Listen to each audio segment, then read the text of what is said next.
c'est ce salon, de façon traditionnelle, évidemment, il y a l'inauguration toujours d'un salon, même si, effectivement, bonjour, si ça a démarré hier soir, même si ça a démarré hier soir chez Petit Pierre, où déjà, je remercie Didier qui était présent, je remercie aussi Christian, notre directeur régional, qui était aussi présent, et certains présidents de chambres de commerce qui étaient présents aussi, parce que ça a démarré depuis hier. Alors, ça a démarré déjà depuis quelques semaines, hein, puisque les échanges entre Cathy, entre Didier, tout ce qui a pu se passer tout au long des semaines qui ont précédé ce salon sont importantes, parce que ça prévoit un petit peu ce qui peut se passer ici du côté biterrois. Donc, monsieur le sous-préfet, cher Pierre Cassoldi, merci d'être avec nous, sous-préfet de Béziers, Robert Ménard, maire de Béziers et président de l'agglomération Béziers-Méditerranée, Didier Castelmayer,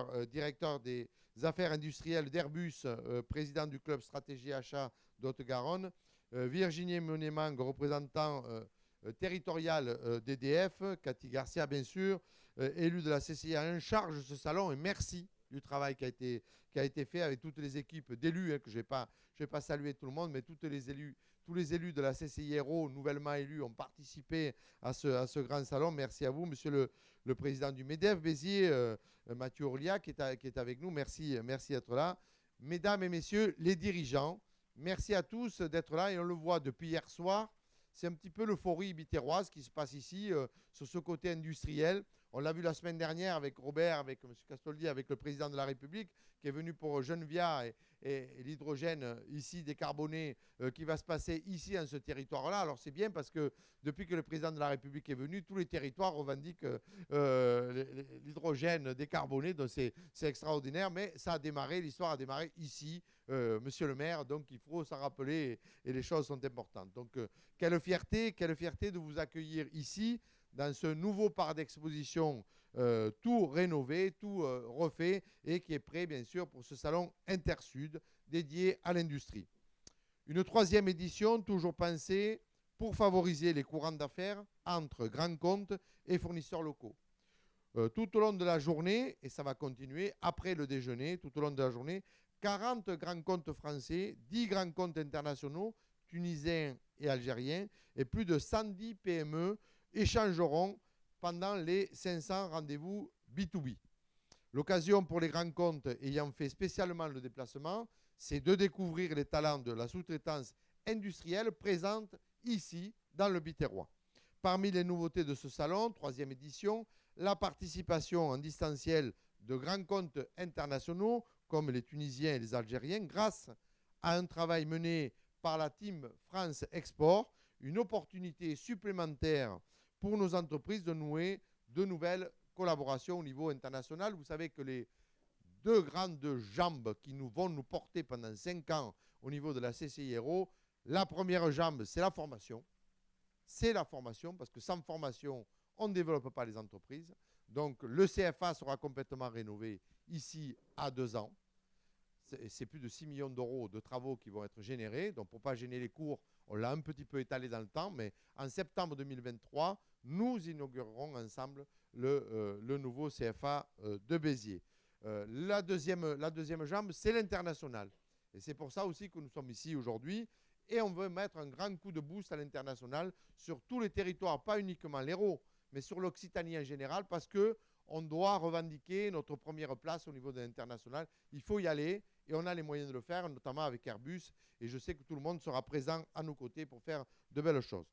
Autre nouveauté de ce salon, c'est le prix Intersud de l'innovation industrielle. À 14 h, 7 startups des pépinières Gigameg, InnovoSud et du BIC de Montpellier pitcheront devant un jury composé de chefs d'entreprise, de partenaires financiers et d'acheteurs, mais également du public qui pourra voter en direct grâce à l'application Théola.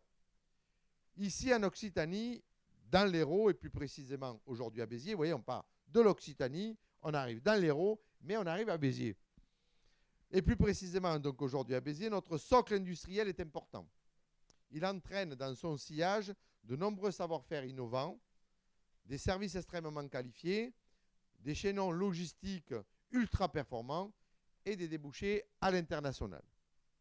Et on voit qu'on avait raison, il y a plus de 5 ans maintenant, d'avoir lancé cela. Parce qu'on l'a lancé, et puis quand on voit l'image et les focus qui ont été faits, même par le président de la République, la semaine dernière, on voit que tout le monde s'aperçoit ici qu'il y a un vrai savoir-faire. Et comme tu l'as dit très justement, Robert, en n'oublions pas le passé. Hein, il y a un passé industriel fort. Il est sur 2 villes hein, dans ce territoire-là. Il est sur Béziers, il est sur Alès. Mais ces savoir-faire qui existaient, il faut aller encore plus loin avec toutes ces nouveautés, notamment avec l'hydrogène décarboné. Je pense notamment aussi à Genevia, dont je viens de parler, avec ses électrolyseurs qui ont reçu les honneurs, bien sûr, du président de la République la semaine dernière, mais on ne va pas s'arrêter là. Ce n'est pas uniquement que cela. C'est dire comment va se développer. J'entendais tout à l'heure, dans la conférence qui se tenait tout à l'heure, il y a une demande de plus de 200 hectares dans le Biterrois, tu le sais Robert.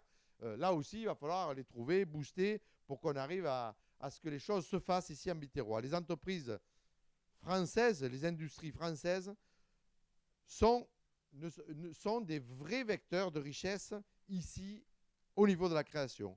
Elles signent aussi l'identité de notre pays. Nous devons donc capitaliser sur notre savoir-faire industriel au moyen de nouvelles perspectives qui sont tout à fait possibles. Que dis-je? Des perspectives, des révolutions qui se passent ici aujourd'hui, qui sont en marche comme le numérique, l'intelligence artificielle, la protection pour l'environnement et les énergies nouvelles. Avant de terminer mon propos, permettez-moi de remercier celles et ceux qui ont œuvré durant plusieurs mois à nos côtés pour que ce rendez-vous soit une vraie réussite. Tout d'abord, je l'ai dit en préambule, chère Cathy Garcia, tout d'abord qui a piloté de main de maître l'organisation de ce salon. Un grand merci Cathy pour ton investissement et la qualité de ce travail, on le voit aujourd'hui. C'est clair, net et c'est un bel affichage. Patrick Secotti, vice-président industrie, encore quelques jours. Et je profite pour saluer le premier vice-président Olivier Lessenot, encore pour quelques jours, tout ça. Et vous savez qu'il y a eu des élections, donc tout ça bouge à l'intérieur dans notre mouvance, mais je vous rassure, tout va rester pareil à mieux. Voilà. Voilà, c'est ça qu'il faut se dire. Hein, voilà, parce qu'on va continuer. Avec Robert, tout à l'heure, en aparté, on se disait qu'il y a beaucoup de choses qui ont été faites. Aujourd'hui, on est sur les rails, et c'est vrai que c'est sur les rails. Quand on va voir le CFA refait, quand on voit ici les salons que l'on fait, maintenant, il reste à booster et faire que les entreprises viennent ici sur ce territoire et ensuite qu'on fasse connaître le territoire sur les savoir-faire. Mais par contre, il faut qu'il y ait la formation aussi en parallèle. Et si on arrive à lier tout cela, mais je peux vous assurer qu'on sera sur des territoires gagnants. Donc, je remercie aussi la totalité de nos partenaires avec la région Occitanie, avec Carole Delga, l'agglomération de Béziers, Robert Ménard, l'agglomération Hérault-Méditerranée avec Gilles Détor, l'EDF, l'UIMM Occitanie, l'aéroport de Béziers, la French Tech, Leader Occitanie, Innovo Sud, ITS Fusion, CEMATER, CEA Tech et la plateforme technologique de l'Hérault. Tous ces partenaires, dont l'État et la DRET, avec qui nous travaillons sur le plan Cameroun, sont mobilisés pour développer, imaginer l'industrie du futur, faire émerger tous les nouveaux talents et participer à la Donc, toutes les unités de production ici, nouvelles, viendront ici. On va relocaliser, monsieur le sous-préfet. Merci. Plus que jamais, jouons collectif pour l'industrie, jouons collectif pour l'Hérault, jouons collectif pour Béziers. Je remercie de votre attention. Je passe la parole à Cathy, qui va nous dire quelques mots sur l'organisation de ce salon. Ensuite, ce sera Robert Ménard. Et nous terminerons par monsieur le sous-préfet, monsieur Castoldi. Merci à tous de votre attention. Alors, pour l'organisation de ce salon, franchement, une belle réussite, hein, comme vous le voyez. Énormément de rendez-vous. Donc, tu as cité 500 rendez-vous. Moi, je vais faire un peu plus parce qu'il y avait 270 rendez-vous supplémentaires qui n'avaient pas pu être planifiés et qui se font naturellement en rendez-vous spontanés. Et ça, c'est vraiment une grande fierté parce que nous avons doublé en fait le nombre de rendez-vous par rapport à la deuxième édition. Voilà. Les tables rondes de ce matin, si vous y avez assisté, elles étaient vraiment d'un haut niveau. Tout le monde s'est régalé. Il y a eu des questions et il y a eu surtout beaucoup de perspectives et de projets. On a beaucoup parlé de formation également. J'ai été interpellée hier, quand je suis allée faire la visite de Genevia avec Didier, sur le fait qu'il y avait un manque en fait, d'image pour la formation d'industrie. Donc on a décidé, on a dit oui, et ce matin ils l'ont dit également, oui, la CCI a ce rôle, donc de redonner en fait, redonner une belle image à l'industrie pour la formation. Et on va s'y atteler dès demain. Voilà. Et donc ça c'est un projet, on fera sans doute, comme j'ai dit hier, en plaisantant, mais je pense qu'on va y arriver. On va créer un forum carrière industrie, voilà, sur Béziers, pour redonner envie aux jeunes de travailler dans l'industrie. Voilà, c'est tout ce que j'avais à dire, parce qu'en fait, c'est vraiment le projet qui va ressortir de cet Intersud. On va créer la communauté Intersud, et on va se suivre, et on va quand même continuer à tisser des liens tout au long de l'année, jusqu'à dans 2 ans, où on aura la 4e édition.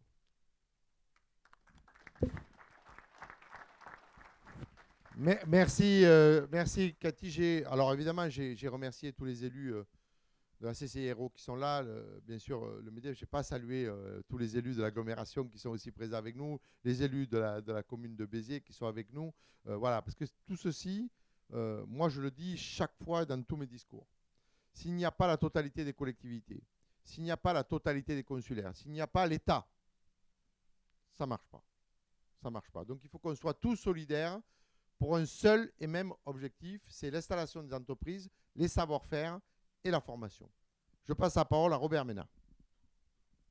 Merci. Très brièvement, je ne vais pas vous cacher ma satisfaction. On est depuis quelques jours dans une configuration idéale, que le chef de l'État arrive à Béziers avec dans sa poche 200 millions d'euros pour Genvia, avec les projets qui sont derrière ça, c'est-à-dire la production de ces piles à hydrogène avec une usine ici unique dans l'Europe pour tout le groupe Schlumberger, avec l'annonce d'Ubisoft qui nous dit on va pouvoir venir ici développer un parc d'attractions.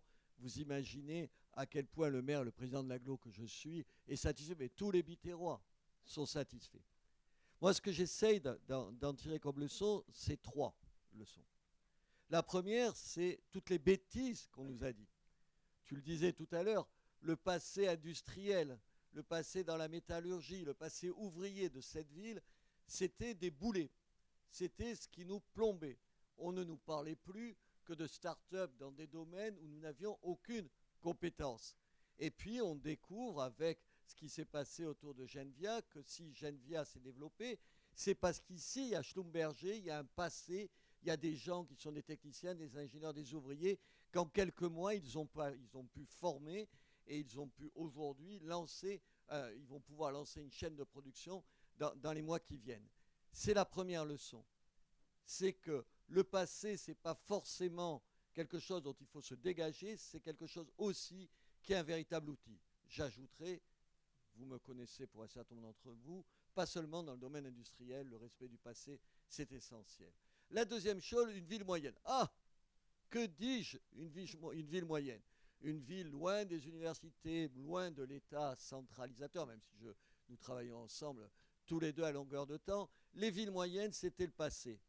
Pardon, aujourd'hui, si j'en juge par le nombre de gens qui viennent nous voir, justement parce qu'on est une ville moyenne, on a les terrains que plus personne n'a. Or, aujourd'hui, qu'est-ce qu'on cherche pour les industries? Évidemment, pas que pour les industries, pour l'immobilier aussi, c'est des terrains. Deuxième atout, on m'a expliqué donc qu'une ville moyenne, on était condamné au même passé ténébreux. Aujourd'hui, la dimension moyenne, elle est essentielle en termes de terrain et aussi en termes de qualité de vie. Aujourd'hui, on va pouvoir, dans nos villes moyennes, attirer des gens qu'on n'arrivait jamais à attirer. Troisième point, et j'arrêterai avec ça, c'est on a réussi, enfin ici, à arrêter de se tirer dans les pattes. Juste ça. Tenir la politique à distance, et Dieu sait que je fais de la politique, et je la fais, je l'affirme, et j'ai des idées que tout le monde connaît. Mais en même temps, on tient au jour le jour la politique à distance. Je discute avec monsieur le sous-préfet ici. Je ne sais pas ce que pense monsieur le sous-préfet. Je connais le pouvoir qu'il représente. Ça ne nous empêche pas de travailler tous les jours positivement. Et exactement pareil. Je n'aspire qu'à cette chose-là. qu'avec le département, la région, je ne parle pas de toi, nous on se connaît depuis 30 ans, on n'a jamais eu l'ombre d'un problème, qu'on arrête les bisbilles, et là, enfin, on a montré qu'on pouvait travailler ensemble. Si on veut développer nos villes, si vous voulez faire de l'argent, eh oui, parce que les entreprises, c'est aussi pour faire de l'argent, pas seulement pour faire de l'emploi. Pour dire, pour tout ça, on a besoin qu'en gros, ceux qui, à un moment donné, ne remplacent pas ce que vous faites, ne se substituent pas à l'initiative privée. Absolument pas. Nous, notre boulot, que ce soit monsieur le sous-préfet ou moi, c'est assez simple, c'est de vous préparer le cadre le mieux pour pouvoir travailler et faire prospérer cette ville. Un passé ouvrier, un savoir-faire métallurgique, une ville moyenne qui a des terrains et qui est prêt à vous accueillir, des gens ici qui ont enfin compris, la classe politique qui a enfin compris qu'il fallait qu'elle travaille ensemble.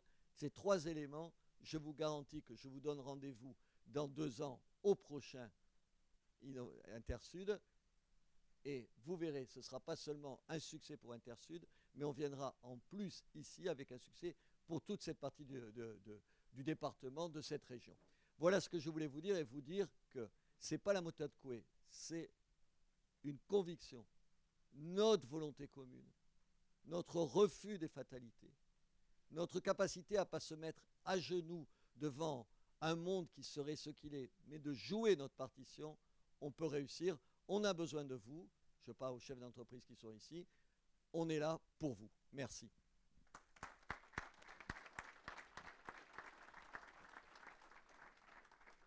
Merci, Monsieur le Président, de m'accueillir aujourd'hui une nouvelle fois dans ce parc des expositions. Je salue Monsieur le maire, président de l'agglomération. Donc, c'est l'agglomération qui a la compétence économique dans le registre des institutions décentralisées. Je salue Madame l'organisatrice en chef de ce salon, tous ceux qui sont dans la salle, les élus, les chefs d'entreprise, bien sûr le président du MEDEF et vous tous qui êtes là ce matin. Alors, c'est vrai que la Béziers a été sous les feux de l'actualité il y a quelques jours avec la visite du président de la République, et que nous avons tous été collectivement fiers de pouvoir lui montrer les savoir-faire industriels de cette cité qui a ce passé industriel, mais pas seulement ce passé, également cet avenir industriel finalement. C'est vrai qu'avec Monsieur le maire, on travaille au quotidien sur l'attractivité de cette ville, de cette agglomération, de ce territoire.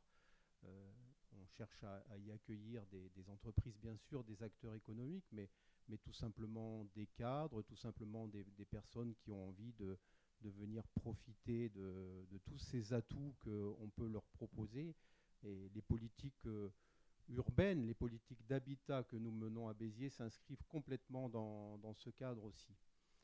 Et puis c'est vrai, Monsieur le Président, que quand je vous ai rencontré la première fois, venant de départements et de postes de sous-préfet où j'avais une CCI territoriale, je me suis un tout petit peu inquiété en me disant mais ici c'est la CCI départementale, donc est-ce qu'on a les interlocuteurs de proximité? Et je vois qu'il ne se passe pas une semaine pratiquement sans qu'on soit en contact pour telle ou telle raison, et la CCI, qui est un établissement public qui agit aussi pour le compte de l'État, est très présente sur ce territoire de Béziers. Et Béziers est une ville moyenne, mais je le dis souvent avec un peu de fierté par rapport au poste que j'occupe, une ville moyenne mais bien plus peuplée que beaucoup de préfectures de départements, et un arrondissement qui a une population plus importante que beaucoup de départements. Donc il y a de l'activité, il y a des savoir-faire, il y a un réseau d'acteurs, comme ça a été dit, une proximité qui fait qu'on peut se parler, on se connaît, on se téléphone, on se rencontre. Ce matin, j'étais avec M.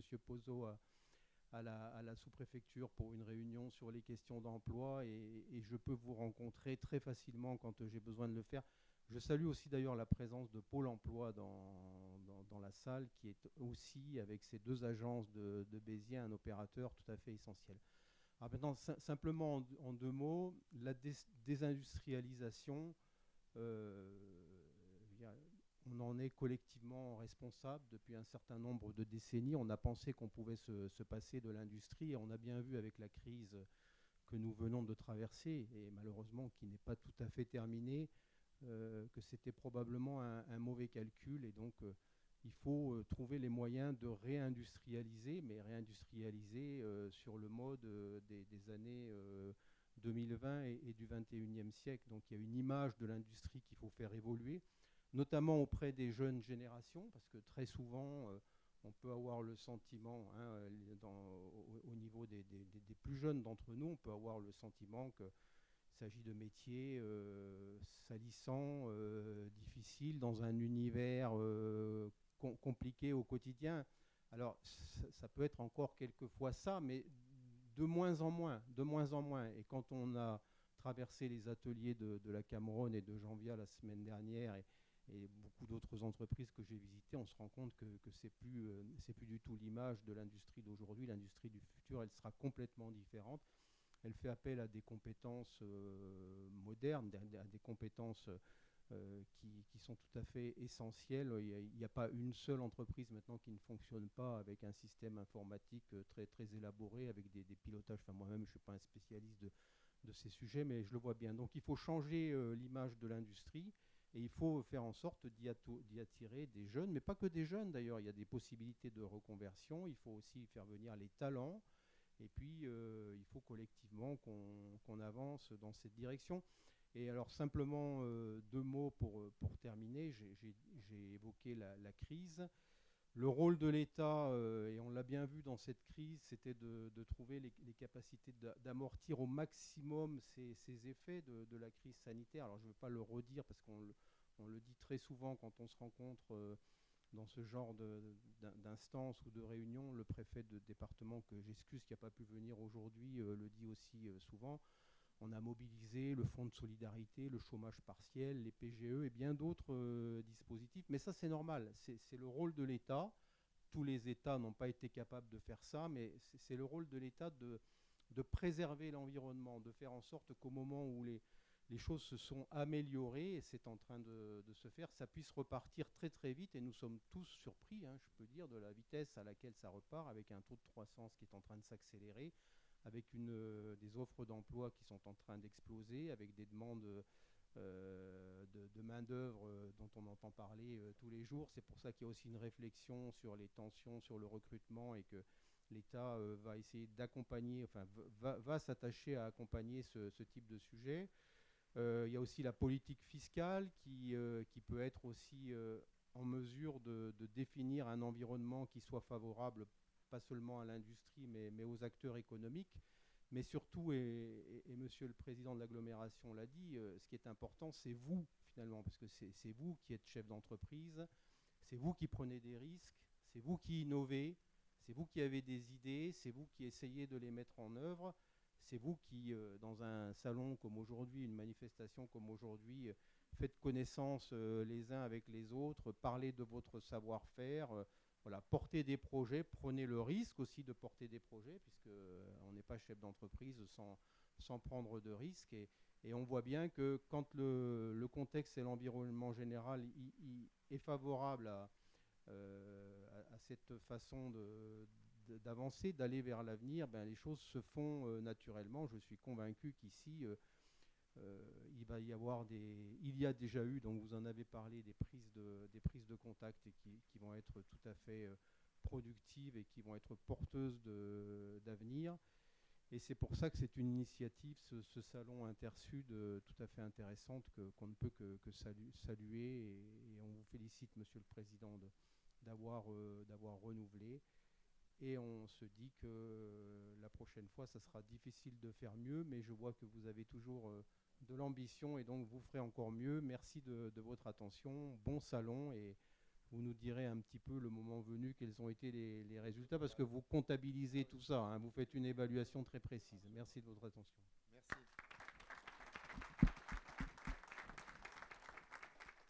Merci, Monsieur le Président. Merci, Monsieur le Sous-préfet, de vos mots qui, évidemment, me touchent. Je profite aussi pour saluer Richard Jarry de Rafale aussi, parce que c'est aussi dans ce pilier international va être un élément essentiel dans les 5 ans avec nous. Il a été d'accord pour travailler avec nous, avec la CCI de l'Hérault.